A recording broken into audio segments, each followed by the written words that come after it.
চলতি মাসে বিশ্বের সবচেয়ে জনবহুল দেশ হচ্ছে ভারত। প্রতিবেশী চীনকে টপকে 140 কোটি ছাড়াবে দেশটির জনসংখ্যা। সাম্প্রতিক আদমশুমারি বলছে সংখ্যালঘু জনগোষ্ঠীর মধ্যে সবচেয়ে এগিয়ে মুসলিমরা। ভারতের মোট জনসংখ্যার 13% মুসলমান।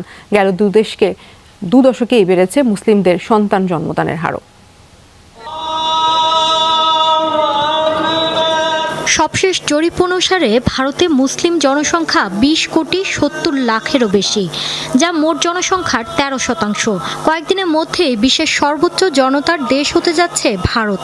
এই জনসংখ্যার বিভিন্ন দিক আর সংখ্যাগত পরিসংখ্যান সামনে আসছে এখন, যার মধ্যে অন্যতম মুসলমান সম্প্রদায়ের সংখ্যা।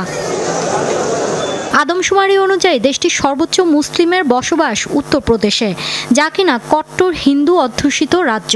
তবে শতাংশের হিসাবে শীর্ষ অবস্থানে লাক্ষাদ্বীপ। কেন্দ্রশাসিত অঞ্চলটি প্রায় 97% অধিবাসী মুসলিম। অবশ্য সময়ের সাথে পাল্টাচ্ছে সন্তান জন্মদানের চিন্তাভাবনাও। আমরা 6 ভাই বোন।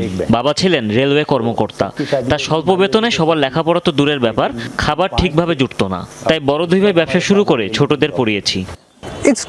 অবশ্যই সন্তান লালন পালনের খরচটা একটি বড় ইস্যু, তবে অতীতের তুলনায় নিজ সিদ্ধান্ত গ্রহণের পরিমাণ বেড়েছে বহুগুণ। আমরা প্রথমে নিজেদের শিক্ষার পেশা গুছিয়ে নেই, তারপর চিন্তা করি সন্তান গ্রহণ করব কিনা।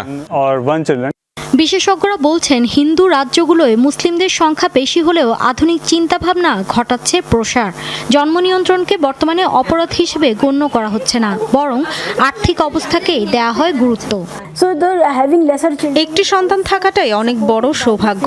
অতীতে অনেক ভ্রান্ত ধারণা ছিল, যা সময়ের সাথে পাল্টাচ্ছে। ভারতীয় মুসলিমরাও হয়ে উঠছেন আধুনিক চিন্তাধারার।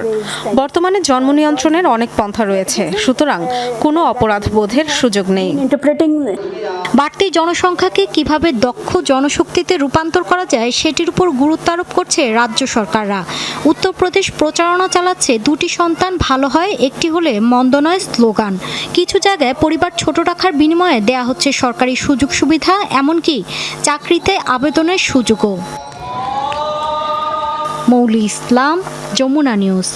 সিলন ফ্যামিলি ব্লেন্ডের কড়া লিকার আর সতেজ স্বাদের পারফেক্ট ব্লেন্ডে স্বপ্নেরা মিলুক টানা।